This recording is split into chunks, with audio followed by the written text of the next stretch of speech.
vi gør det jo igennem gulerod.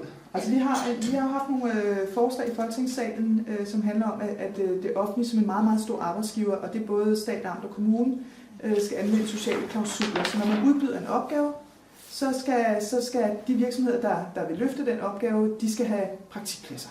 Ja. Det vil selvfølgelig især lige her nu, der vil det jo være meget inden for hele byggeområdet, men det er også der, hvor der mangler mange praktikpladser. Men der er også kontorarbejdspladser.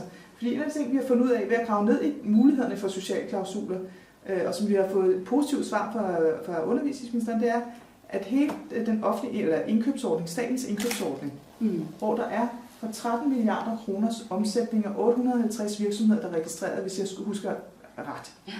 Ja. Og det er jo der, hvor det offentlige går ind og handler. Ja.